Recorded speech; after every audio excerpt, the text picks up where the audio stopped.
The X Zone Radio Show with Rob McConnell is largely an opinion talk show.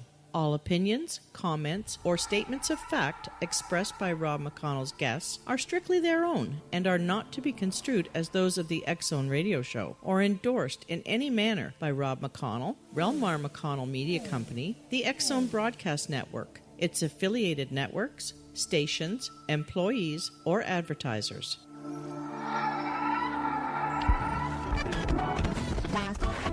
All Hit Radio.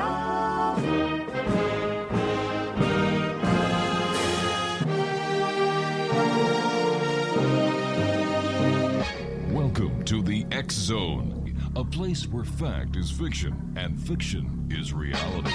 Now, here's your host, Rob McConnell.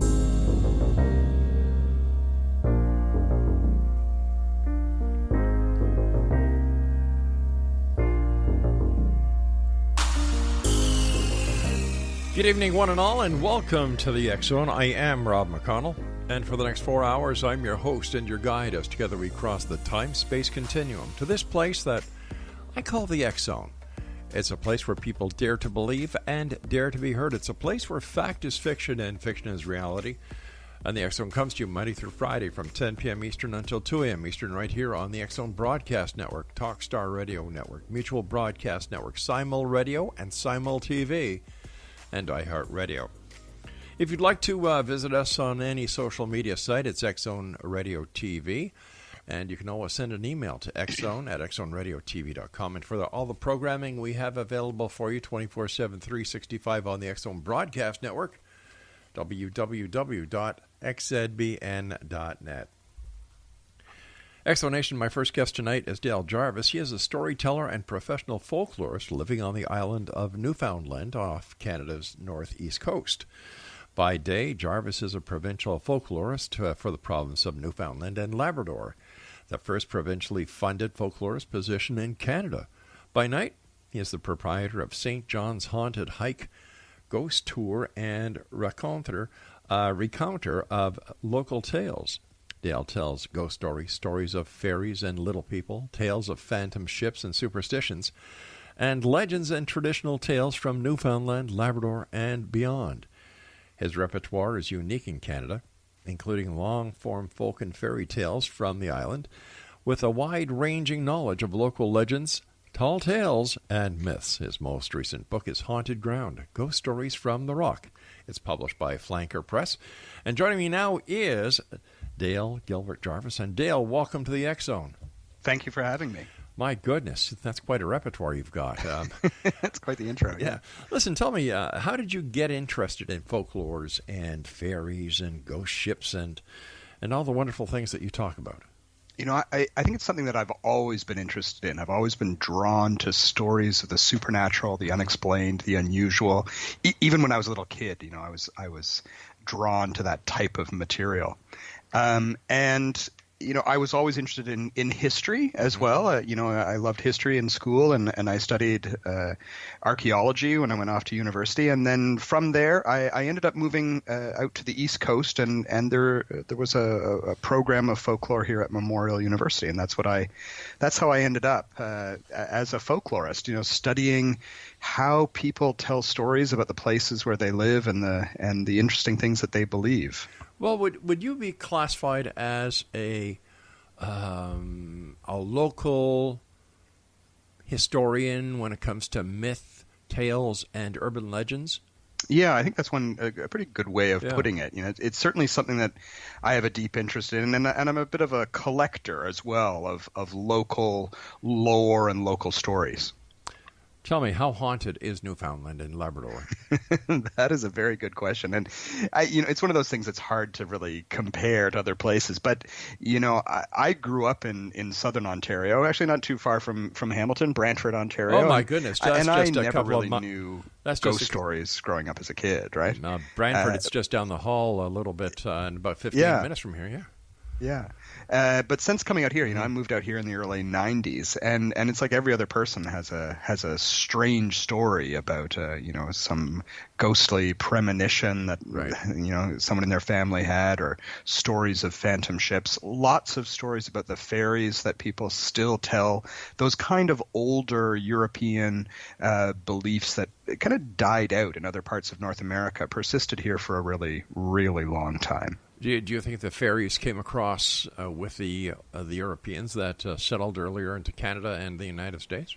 Yeah, there is a really interesting tradition of that here, and some of the stories that people tell, like you can say, okay, those are kind of Irish types of fairies, and then other types of fairy stories you hear, you say, okay, those are more kind of English West Country fairies, but they also kind of act here in a way that is different from the fairies of the old world. So whether they came with the settlers, or they were here before Europeans came, there's an indigenous tradition in North America of little people, and that's true here on the East Coast, but all across Canada, North America, there are lots of indigenous stories about, kind of a race of hidden people that live in the world, and so it's possible that these things are stories that pop up all around the world. I think you could go pretty much anywhere in the world, and there's some kind of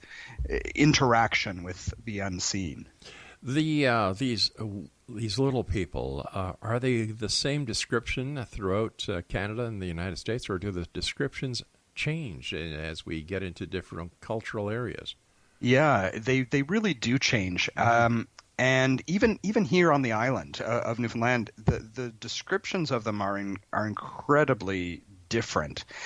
Sometimes they approach that image of what we might think of as a gnome, that little kind of person with a red cap.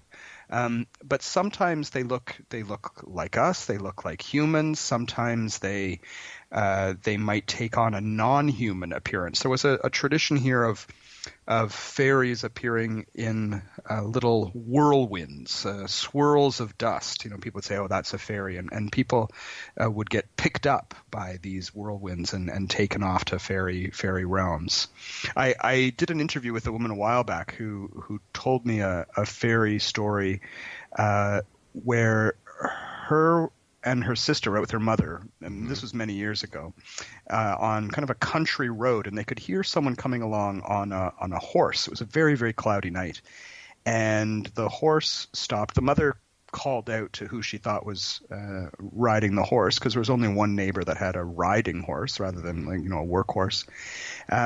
And the figure didn't answer. The clouds parted, the moon came out and shone down on the horse, which was a natural flesh and blood kind of horse.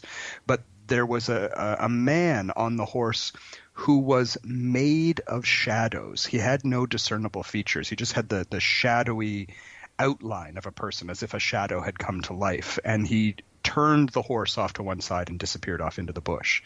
And people said that was a fairy rider, so it had kind of human form, but obviously not really human in the way that we would think of a human looking. Since getting to Newfoundland, have you yourself have you had a paranormal experience of any kind? Yeah, I bought a house that came with its own set of ghosts. Oh, that's cool. Yeah, I purchased a house in St. John's, 1999, and kind of not too far from downtown St. John's, not too far from the harbor, maybe a 10-minute walk. Right. And there was a story about a woman who had died in the house. She had died in the front hall, an older woman who had lived here alone for many years, and her spirit may still haunt the place, but she's not a terrifying spirit in any way, relatively helpful, and has been known at times to return items that are lost. So if, for example, I've lost, my keys or something, I can ask for the spirit to bring them back. There's also in this house the energy of a black cat. which I have personally experienced several times. People who are around cats will know the sensation of having a cat brush up against your lower leg. And I have felt that and looked down, and there isn't a cat there. And I have seen out of the corner of my eye a black cat in various locations in the house. So for whatever reason, that the home that I am in is one that comes replete with paranormal energy. You have your own ghost. Does the ghost make contact with you? Does it try to communicate with you? Have you seen it? I have not seen it. No, I've kind of seen its after effects. So if I have missed something and I will ask for it back, that object will appear in a strange location. But a friend of mine, her mother came to pick her up from the house at one point and said, "Oh, I saw, Dale's wife sitting in the rocking chair in the front room." And this friend said, "Oh no, she wasn't home at that point." But the mother had clearly seen the figure of this woman with kind of long dark hair in a rocking chair in the front room of our house. So some people have seen her. I have not. She's not made herself visible to me. Dale, stand by. You and I have to take our first break for this hour. Exonation. Our guest is Dale Gilbert Jarvis. And his website is, do you have your pencils and paper ready, Exonation? There's two of them, www.nlunexplained.ca and www.hauntedhike.com. Dale and I will continue talking about haunted Newfoundland and Labrador here in the X-Zone from our broadcast center in Hamilton, Ontario, Canada. Not very far down the road from where Dale grew up in Brantford, Ontario. This is the X-Zone. I am Rob O'Connell. www.xchroniclesnewspaper.com is where you can get your very own copy of the X Chronicles newspaper. And for all the programming information that we have on the X-Zone Broadcast Network, www.xzbn.net. We'll be back on the other side of this short break. Don't go away.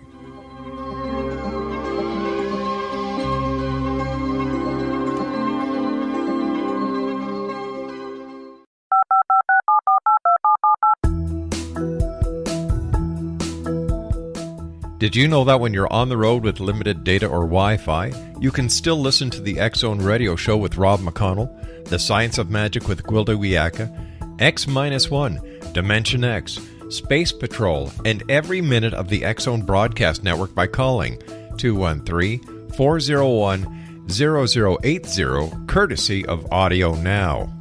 No smartphone, app, or internet needed. It saves your data plan, and it's free if you have unlimited minutes. Call 213-401-0080 to listen on any phone, anytime, anywhere.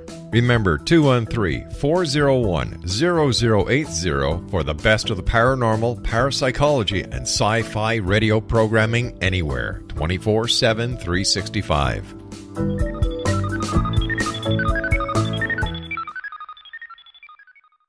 You have heard of the X-Zone? Now watch it on Simul TV. Plus 500 video games, live TV channels, free video on demand, worldwide, and more. Does this sound like tomorrow's television?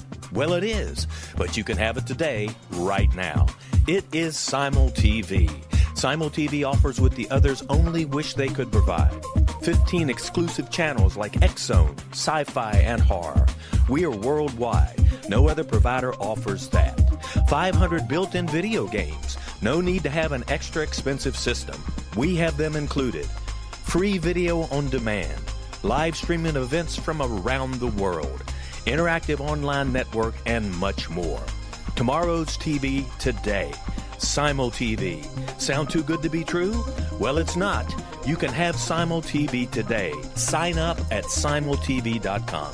Do it today.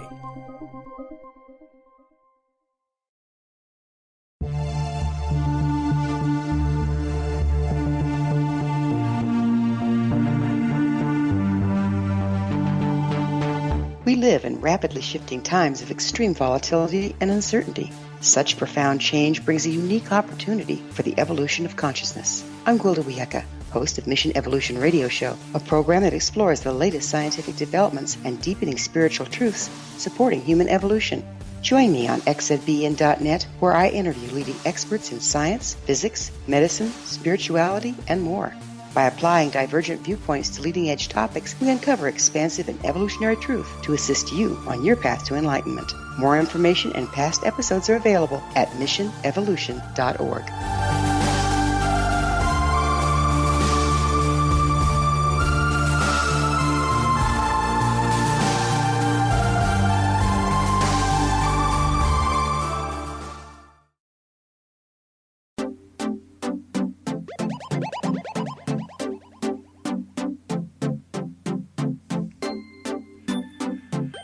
And we're back on Simul Radio, X-Zone Broadcast Network, Talkstar Radio Network, let me see, Simul TV, and of course, iHeartRadio. Dale Gilbert Jarvis is our special guest, www.nlunexplained.ca and www.hauntedhike.com. Dale, in your opinion, what is a ghost and why do they hang around? Yeah, that's a really interesting question. You know, I think the standard idea of a ghost being the spirit of someone who is left behind doesn't really explain all the strange things that we do hear stories about or that we experience. You know, Newfoundland has this amazing tradition of phantom ships, yes, for example, and so very clearly that they are not, you know, what we would think of as a soul. You know, I like to think of ghosts as being almost hiccups in time. I think sometimes for those sort of anniversary hauntings where something tragic has happened, like a death or a murder or a shipwreck or a disaster, and then there is a haunting that happens on the anniversary of that. Perhaps what we are looking at are kind of psychic echoes, you know, of the past, or perhaps we are perceiving an event that is actually happening in the past over and over and over. Sometimes, though, one of the most common types of stories that I hear from people in Newfoundland is what here people would call a token. And this is called other things in other places. Some people call them forerunners in Nova Scotia or fetches in Ireland. Mm-hmm. That's where someone gets a warning of some kind that someone close to them has either recently died or that their death is about to occur. And that can manifest itself in a number of different ways. But and I think that kind of speaks to a deep bond between people of some kind, so that at the moment of someone's passing, that there is this kind of link between the two that kind of pulls them together before they are separated for eternity. That's probably the most common type of story that I hear from people, that they have had something happen at the moment or just before someone's death. Now, you said that the anniversary hauntings occur on a date perpetually, right? Yeah. But let me ask you this: what happens in a leap year? That's a very good question. So that nature has a way of sort of sorting itself out somehow. These are ancient stories, and sometimes sometimes I wonder, you know, if maybe our perception of the way the universe unfolds is really quite imperfect. You know, I think the world works in mysterious ways, and our ability to comprehend the vastness and the mystery of the universe is perhaps not as great as we like to think it is. Right. Tell us about some of the phantom ship stories that you tell those people who come to visit with you. Yeah, one of the ones that I quite like is a story about a ship called the Isle of Skye. There was a family here, the Mackey family, in a place called Holyrood, which is not that far from St. John's, 40 minutes or so outside of St. John's, in kind of the bottom of Conception Bay. They were a fishing family, and like many families, they had a fishing premises in Labrador. So they would kind of sail out at the beginning of the fishing season. They would go to Labrador, they would fish, and then return back to Newfoundland and then sell their fish to the merchants here. One year there was one of the young brothers, one of the Mackey brothers, was quite sick. And so the family waited as long as they could, but eventually left without him, not really knowing if they would ever see him again. And the boy recuperated. He recovered his health. He stayed with his mother for that summer while the brothers were out fishing. And in the fall of the year, he looked out one moonlit night out into the bay, and he could see the Isle of Skye sailing in to the harbor. And he said to his mother, I'm going to go out with the little rowboat and get my brothers, and you put the kettle on, and we'll have a cup of tea. Got out, rowed out to the center of the bay, and there was nothing there. There was no ship whatsoever. And mystified by this, he rowed back and told his mother what had happened. And a few days later, word came that the Isle of Skye had been caught in a storm further north, and all hands had been lost on the ship. And what he had seen was one of these kind of hauntings of the ship returning to the port it had left but would never return to in a physical form. And that haunting, the haunting of the Isle of Skye, returns every year, people say, around that same time of year, in the fall of the year when the fishermen would have come home. And what is interesting, in that particular area, that return of that ghost ship is now seen as a warning of a coming storm. So it might not be tied specifically to a date, but tied to a type of weather pattern. And that is a recurring theme with a lot of these kind of ghost ship stories, that they now serve as a warning of something that is going to happen in the present, so that there might be a terrible storm or the wind is about to change or something like that. Lots of stories like that story of the Isle of Skye. What are some of the most haunted places in Newfoundland? Things, interestingly enough, tend to cluster. That's one thing that I find as someone who's been collecting ghost stories here for over 2 decades. What I find really interesting is how there are certain areas of, I guess what you would say, high weirdness, where things unusual tend to happen in close proximity to others. So in St. John's, as an example, there's a street downtown, Victoria Street. It used to be called Meeting House Lane. There was a Congregationalist meeting house at the street back in the 18th century.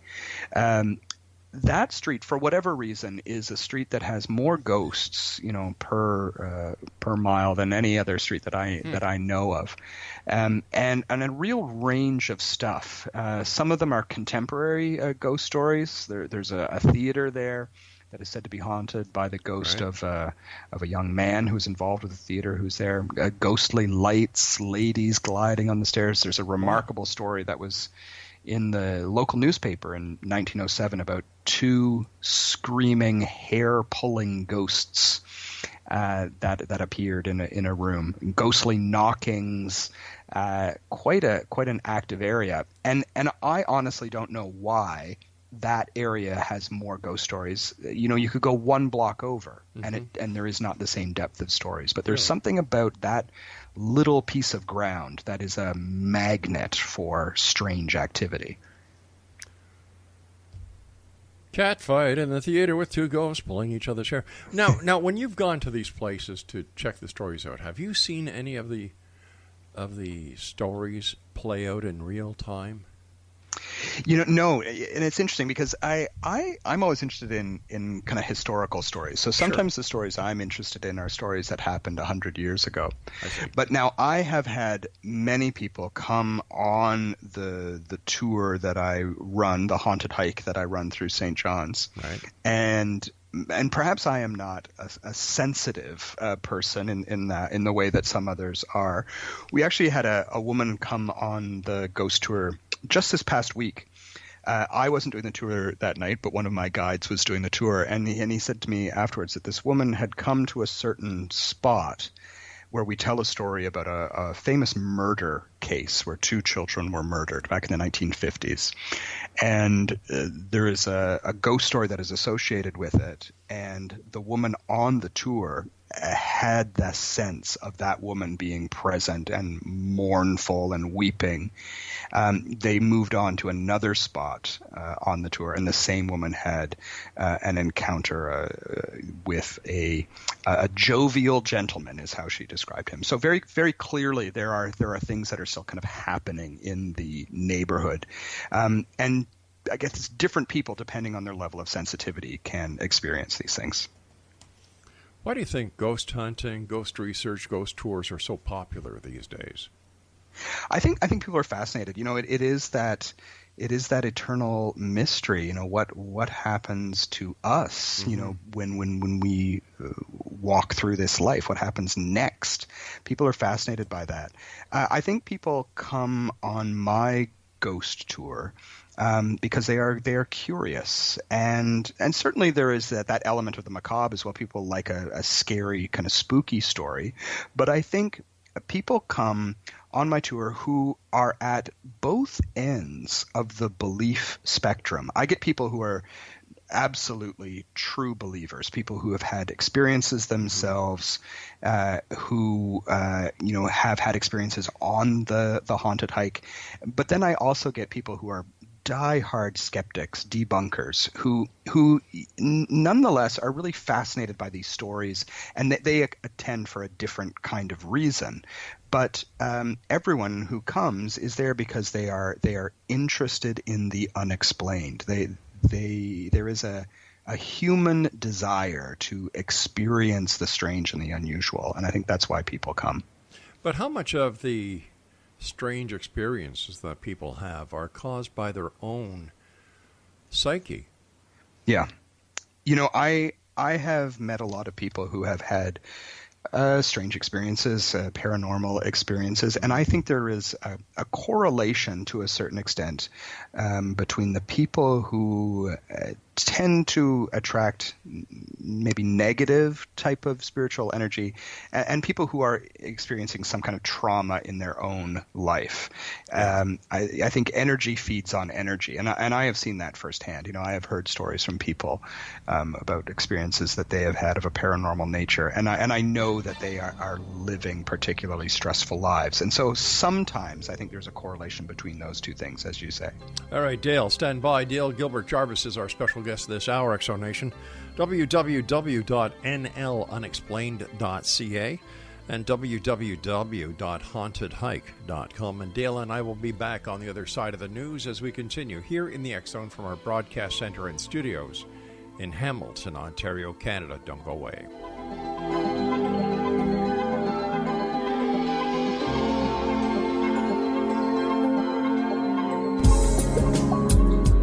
From our broadcast studios in Hamilton, Ontario, Canada, to the world and beyond, you're watching the X-Zone Broadcast Network, www.xzbn.net.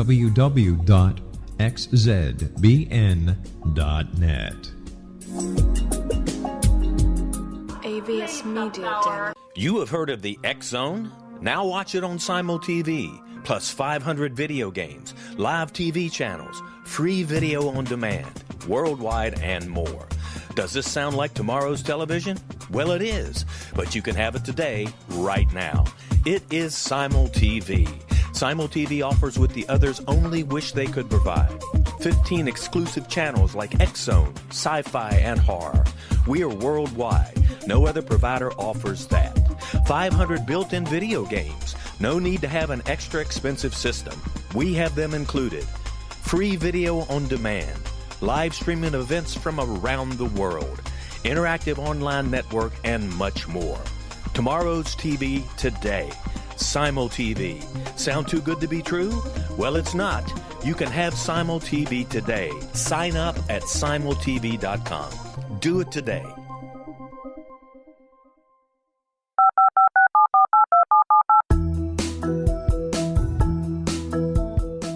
Did you know that when you're on the road with limited data or Wi-Fi, you can still listen to the X-Zone Radio Show with Rob McConnell, The Science of Magic with Gwilda Wiyaka, X-1, Dimension X, Space Patrol, and every minute of the X-Zone Broadcast Network by calling 213-401-0080, courtesy of Audio Now. No smartphone, app, or internet needed. It saves your data plan, and it's free if you have unlimited minutes.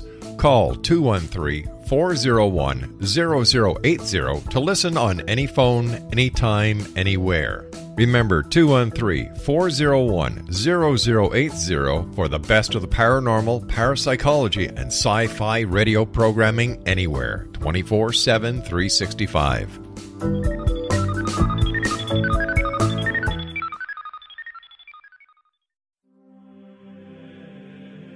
Rob McConnell here, presenting an overview for Nicholas Paul Jennings, author of a fascinating book, Amen. It presents facts revealed by Egyptologists, facts that enable us to understand why Amen is the beginning of creation of God. It provides recommendations for religious leaders of the major religions to unify their beliefs and teach the Word of God. Love one another. Amen informs people how mankind conceived God. It was the Egyptians that developed the concepts of a soul, a hereafter, and Son of God. And finally, after the worship of many gods, they conceived the belief in one universal God, the maker of all there is. For more information, visit www.futureofgodamen.com. That's www.futureofgodamen.com.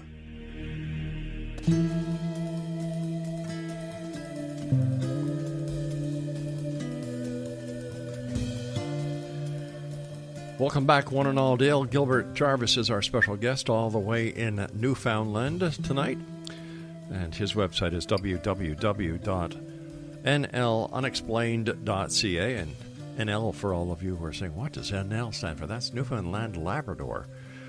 Unexplained.ca and www.hauntedhike.com. Gilbert, how do you go about researching the stories that you tell? Do people know that you do what you do and they come to you and they say, hey, listen, Gilbert, you're not going to believe this. I should say, Dale, you're not going to believe this story, but I've got an uncle way back when who told me this story. Yeah, it happens to me all the time. And I think because I am so known now in the community, people will come up to me and say, oh, you're the ghost guy. I was at a hardware store earlier tonight, and a man shouted out across the way. He's like, oh, I was just thinking about you and ghost stories. So it does happen. I got into a cab. This is a true story. I got into a cab a little while ago, and the cabbie was kind of looking at me, and he said, you're the ghost guy. And I said, yeah, I'm the ghost guy. And I've developed almost a bit of a sixth sense for when someone has a story for me. And so we were driving through town. We were heading to work. And so we got chatting, and I said, where did you grow up? And he said, oh, I grew up in the south side of St. John's. Now, the south side of the harbor has a lot of ghost stories and a lot of fairy stories as well. And I said, oh, lots of fairy stories on the south side. And he said, no, I never heard any stories about the fairies. He said, but I do know the story about the ghost kittens. Ghost kittens. And I said, well, I have a ghost cat. I need to know the story about the ghost kittens. And he said there was a fellow that he knew when he was growing up. And those of us who are animal lovers, as I am, there's kind of a sad part to this story. At a certain point in our not that distant history, we didn't have humane societies, if you had a cat who had a litter of kittens that were unwanted, a common thing for people to do would be to put the kittens in a bag and take it down to the harbor and dispose of the kittens that way. Yeah. And that is what this gentleman had done. He had taken this bag of kittens and then thrown it into the harbor, watched it sink down into the water, and he went home that night. And that night he was in his kitchen, made himself a cup of tea, and he looked up, and here sitting on the window ledge outside his window was a row of soaking wet. Oh my gosh. Ghostly kittens, translucent kittens here sitting on the window who had come back to haunt him for his deed. And this was the story that this cab driver told me on my way to work one morning. And that happens to me all the time. So in terms of the research that I do, people quite often will come up to me and tell me a story in passing. And my standard kind of procedure is to then kind of try to arrange a time where I can record them telling their story or get them to email me the story. And then I try to do the historical research, I guess, to kind of flesh out that story. I try to see if there are other stories like it in the area or to kind of get to some of the background. Now, a little story like that might not have much with it, but if I hear a story about a haunted house, for example, or a haunted shop or church, there are a lot of historical records that help me try and piece together what really happened in the past. And I love that kind of historical detective work mixed with my love of ghost stories. What has been your most awe-inspiring moment while conducting a ghost investigation, you doing the research for one of your stories? goodness, that's a very good question. There are certain buildings that really stand out in my mind. One of my favorite haunted buildings here in St. John's is our old Masonic temple. It's a beautiful late Victorian brick Masonic temple, 3 stories. It has the great all-seeing eye of the architect of the universe in copper at the top of the building. And that is a particularly haunted building. The Masons ran it for over 100 years. They eventually moved out of the building. The building is now a dinner theater, a performance space. And it's always been my great pleasure to go into that space. There was a gentleman, John Warren, who worked there for many, many years, an English gentleman who was one of the Masons, and he had amazing stories about his personal experiences. And I got to go through with the building with him and see, some of these spaces that had been that the Masons had kept very secret for a long, long time, including their chamber of contemplation, which is this kind of dungeon-like space in the building where non-Masons never would have been allowed to get in. So being able to, kind of be invited into these story-rich, ghost-rich spaces and be able to do research has been a great pleasure. Why do you believe ghostly tales are so important to Newfoundland and Labrador culture? I think we do have a great storytelling culture here. Yeah. You're hard pressed to meet a Newfoundlander who can't tell you a great story. It's we're known for that now. Yeah. I think across North America, a lot of Canadian comedians and actors that they have Newfoundland roots, and I think that's part of that kind of Anglo-Irish tradition of just being really great storytellers. I think stories are a way of keeping the history alive, and I think people are kind of proud of their connection to the supernatural world. In other parts of North America, I think if you start talking about ghosts, you start talking about fairies, people think, oh, there's something not quite right with that person. But here it's almost there's a bit of pride that comes with that because it does show that link to the heritage and culture of the place. There's a comedian from Newfoundland. I believe it's Jimmy Carr. I think he's English, but he's here all the time. Yeah. We my wife and I went down to Niagara and watched his part of his Christmas TV special for CBC a couple of years ago. And I must tell you something. There were a number of Newfoundlanders from the Greater Toronto area that were in Niagara. And you Newfoundlanders are warm, fun-loving, great people. Yeah, absolutely. Yeah. The musical, the Broadway musical, Come From Away, which has been such a great hit. It's been a great thing to see people respond to that story of how generous and hospitable and funny Newfoundlanders are. It's a good place to be. Why do you think there's so much richness of paranormal activity in Newfoundland compared to New Brunswick, Nova Scotia, PEI? I haven't heard very many stories from PEI, and I've been doing this show for 28 years. Yeah. But Newfoundlanders, we had John Mallard on the other night. Yeah, who's done a lot of great EVP research. Yeah, he's a great guy. Yeah, I think part of it is that we have such a great depth of history here. The Europeans were here in Newfoundland much, much earlier than they were anywhere else in North America. We have one of the only authenticated Viking settlements in North America here in Newfoundland at Lansom Meadows. So that, and we actually have, as part of that, the oldest ghost story, the oldest European ghost story in North America is one of these Viking stories. In the Vinland sagas, there's a story of a gentleman, Thorstein, who was one of the sons of Eric the Red, who had died in the New World, who had died in Vinland. And he, at one point, his corpse, before they could take it back to Greenland, his corpse kind of sat up, this revenant corpse, and spoke words of prophecy to his wife Gudrid, and then before collapsing back down again. So we have 1,000 odd years of these European ghost stories. So I think that's one of the advantages we have over some of the other parts of Canada in terms of our ghostly history. And Exonation, if you weren't listening the other night when I had John Mallard on, I must tell you that just the name of his book tells you what kind of great people the Newfoundlanders are. It was called Newfie EVP. Yeah. And that says it all. He's a great guy. He's doing lots of great work here and really kind of promoting that more investigative side of ghost hunting. Yeah. Wow. Any other type of paranormal activity in Newfoundland? For example, sea monsters. Oh, yes. I mean, we could do a whole show just on Newfoundland sea monsters. Really? There's an incredible history of that here. And some of them, are based in actual science fact. One of the very first scientific sightings and studies of the giant squid. And we all know about giant squid now, right. But there was a time when they were believed to be kind of mythological creatures. The Kraken, right? Yeah.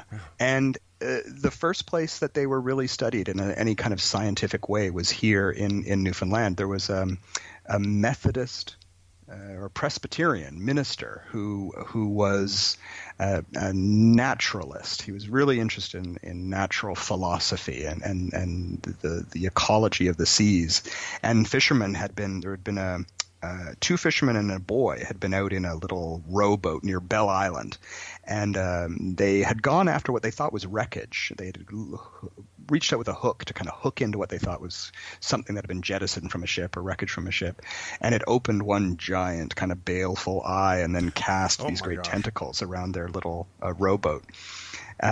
Threatening to sink it, the Newfoundlanders fought back, took an axe, chopped off one of these tentacles, brought it back to Portugal Cove and presented it to the local minister, who said, there's this minister in St. John's, Moses Harvey, go take your tentacle to him. And he hung this tentacle up in his bathtub and photographed it. He was an amateur photographer. This was in the 1890s.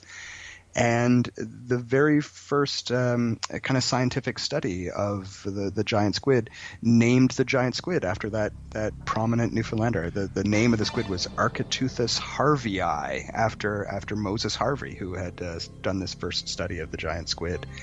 So some of them are scientific stories, but then there's other we're going to have to go and do a bit of a cliffhanger here, my friend, because I've got to take my final break. No worries. All right, Exonation, Dale Gilbert Jarvis is our guest this hour. www.nlunexplained.ca and www.hauntedhike.ca, and he is the author of Haunted Ground, Ghost Stories from the Rock. It's published by Flanker Press, and we'll talk more about his book on the other side of this break. Don't go away.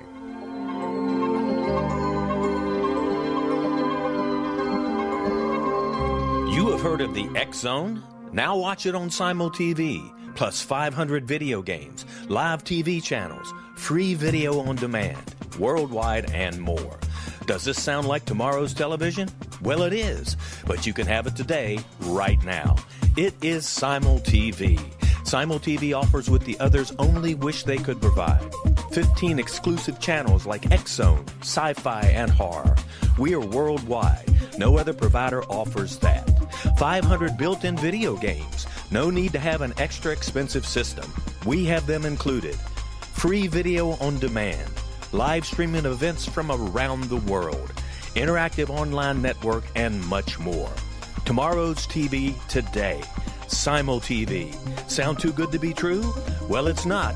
You can have Simul TV today. Sign up at simultv.com. Do it today.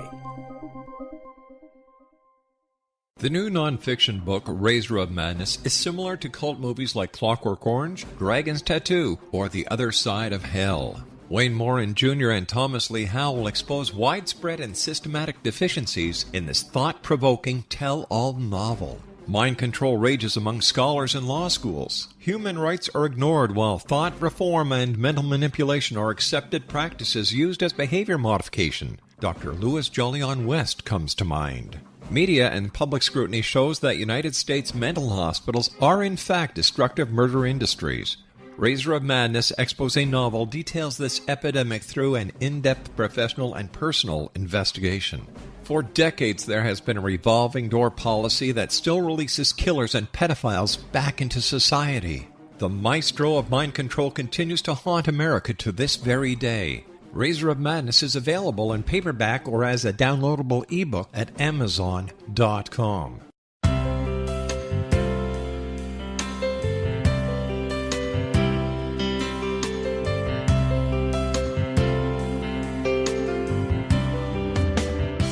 The concept of a new age has been around since the late 19th century, yet much of its original meaning has been lost.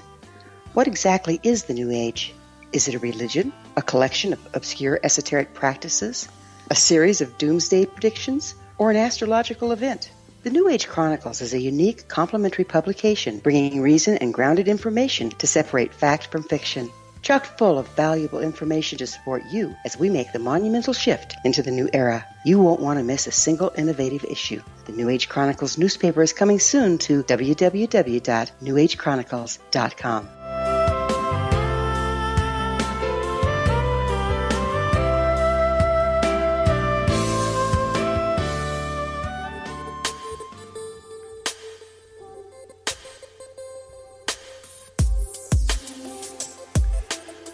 Welcome back, one and all. This is the X Zone. I am Rob McConnell, coming to you from our broadcast center and studios in beautiful Hamilton, Ontario, Canada.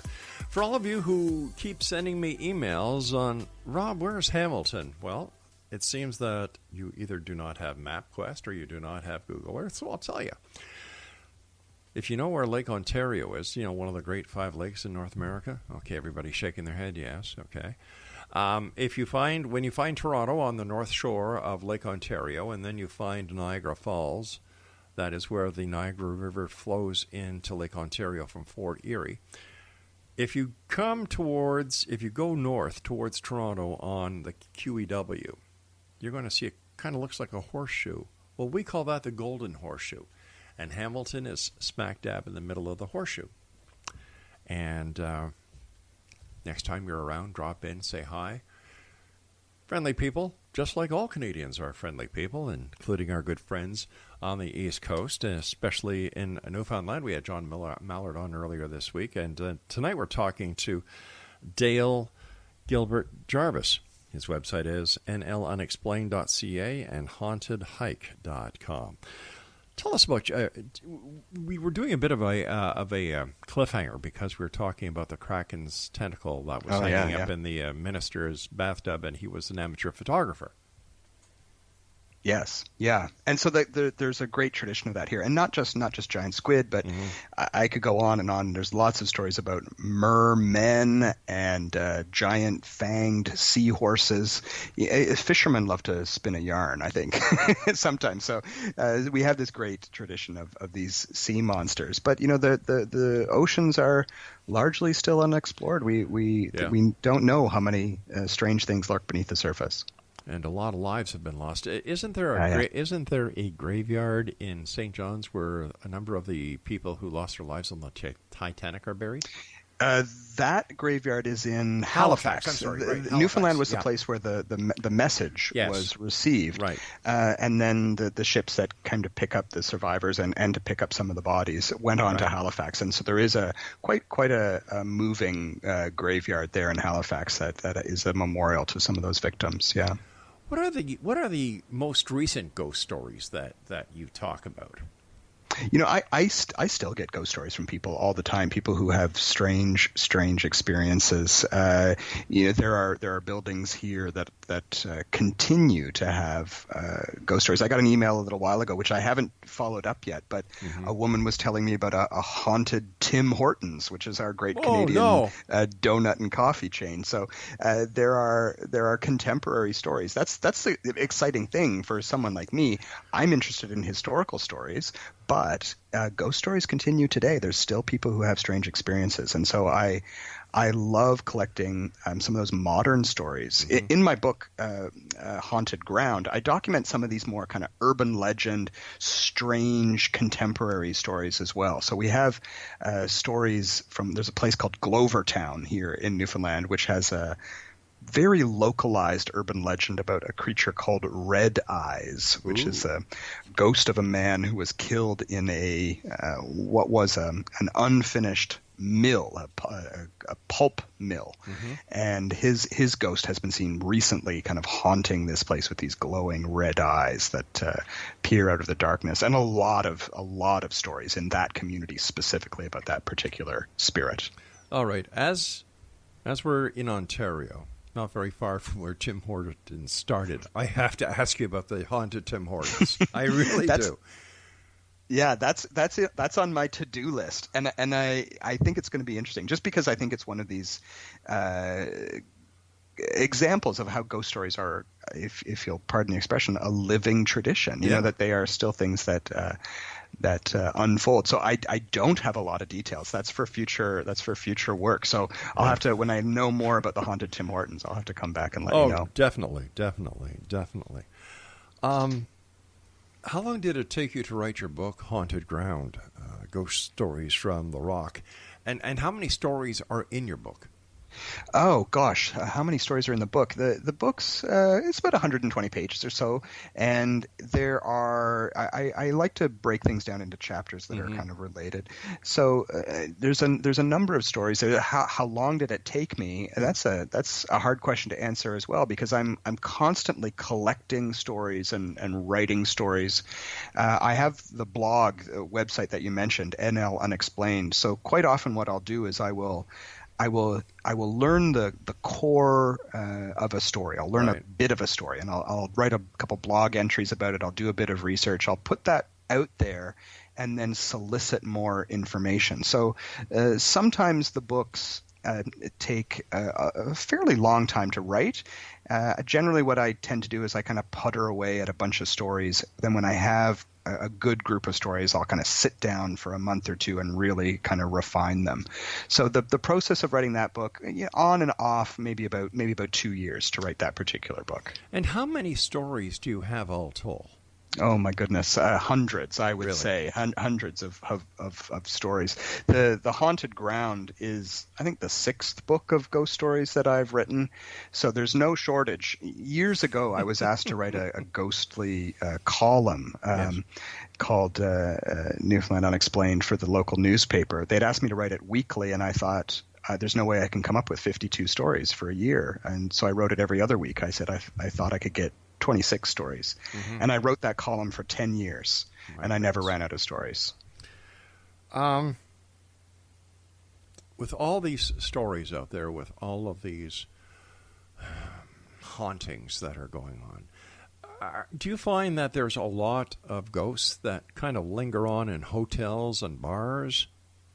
Yeah, one of the stories that I tell on the St. John's Haunted Hike is a ghostly tavern story, which is quite a gruesome little story. And taverns and bars and hotels are those places that do tend to attract stories. There was a little inn downtown St. John's that is no longer, it's actually for sale right now. Someone's looking to buy a haunted property. And I remember going and talking to the city archivist at one point, and she said there was a couple who had stayed there, who had come in, and they had strange experiences in the hotel, and they were looking for information about the history of the building. And she gave them what she could. The next day, another couple came in and looking for information on the building, and she said, "Oh, you must know the first couple, the couple that was in here yesterday." And they said, "No, we don't know them." But then they proceeded to tell a very, very similar experience about the exact same hotel, the ghost of a man, which locals have called Jacob, a figure of a man kind of in Edwardian evening clothes, smoking a pipe, who has been seen kind of leaning against the fireplace in one of those upper rooms of the hotel. Any reports of UFOs that have come to your desk? Yes, and there are some great people here who are doing lots of work on UFOs as well. I'll have to hook you up with our local UFO expert, Lee Tizard, who has done really a lot of great work documenting that. And we had a couple U.S. bases here during the Second World War and the Cold War, and so the Project Blue Book. So those of you who are UFO aficionados will know Project Blue Book. There are several accounts of UFO sightings here in relation to those American air bases, both in Newfoundland and in Labrador. Well, isn't there still a joint U.S.-Canadian base in Gander? Or is that strictly Canadian now? There's still a Canadian base anyway in Gander, and Happy Valley Goose Bay in Labrador is often used for low-level flight testing and things like that. So it's a great military and aviation history here. Have you been able to see a correlation between the people who are seeing these apparitions or these ghosts, a common thread? That is something that I haven't been able to do. What actually astonishes me is how varied the people are. Mm-hmm. You would think there's maybe one type of person that has experiences, but I find honestly the opposite to be true, that I meet people from all walks of life, very, very different people, businessmen and school teachers and young people, old people, all of whom who have had uncanny experiences, and there really isn't a common thread that links them. The paranormal doesn't seem to differentiate in some way. They appear to who they will appear to. What are your final thoughts for our listening audience around the world? I guess just be curious. I am constantly curious, and I'm always listening to people. I think sometimes I find people are at times reluctant to tell their stories because they think they're going to be derided or mocked because of what has happened to them. And I think we miss out when we take that approach. We need to keep kind of an open mind and ask questions and listen to people's stories. Where can people buy copies of your books? If you go to Flanker Press online, you can just do a Google search for Flanker Press. I think it's flankerpress.com.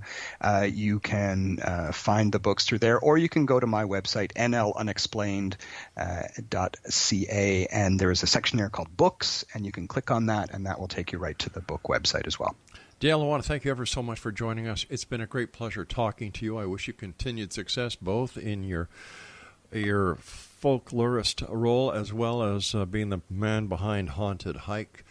Don't be a stranger to us here in the X Zone, and when you find out that information on the haunted Tim Hortons, please let us know. We'll get you right back on. I will. It's been a treat to have a chat. Take care of yourself, young man. You too. Bye-bye now. X Zone Nation, our guest this hour has been Dale Gilbert Jarvis. His websites are nlunexplained.ca and hauntedhike.com. And he is in St. John's, Newfoundland. We'll be back on the other side of this commercial break with the news at 6.5 minutes past the top of the hour as the X Zone continues with yours truly, Rob McConnell, from our broadcast center and studios in Hamilton, Ontario, Canada. Don't go away.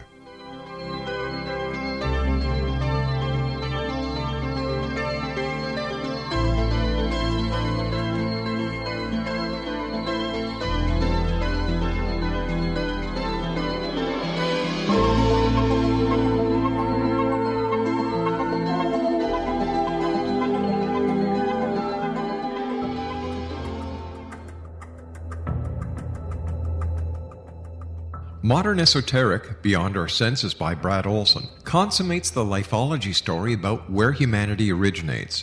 It is the lost continents, the primitive wisdom, the mythos of creation, and the rethinking of ancient history as we are taught in academia.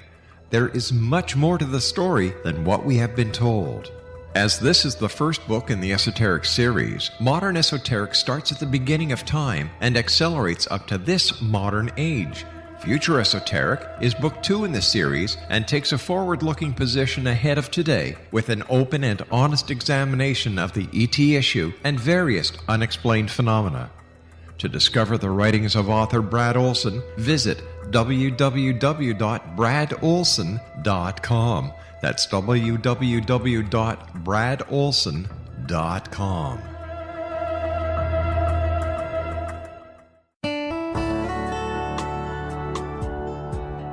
Are you or is someone you know struggling with addictions, depression, anxiety, relationships, low self-esteem, lack of confidence, grief, success, and prosperity?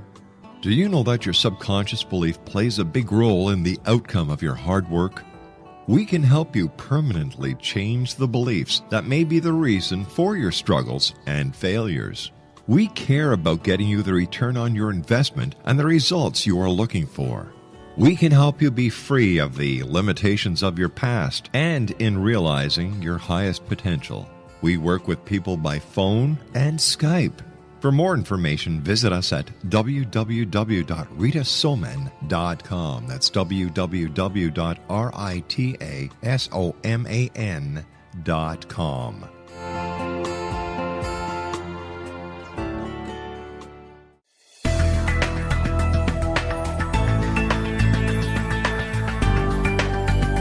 Do you think you have energy problems in your home? Do you feel better when you're away than when you're home?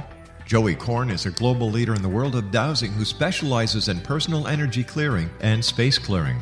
He can help you create an ideal energy environment in your home no matter where you live in the world. Learn about his remote spiritual house cleaning services and much more at www.dowsers.com.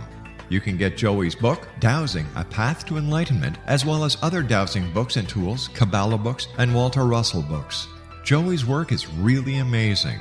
Go to dowsers.com right now. That's DOWSERS.com or call 1-877-DOWSING. That's 1-877-369-7464.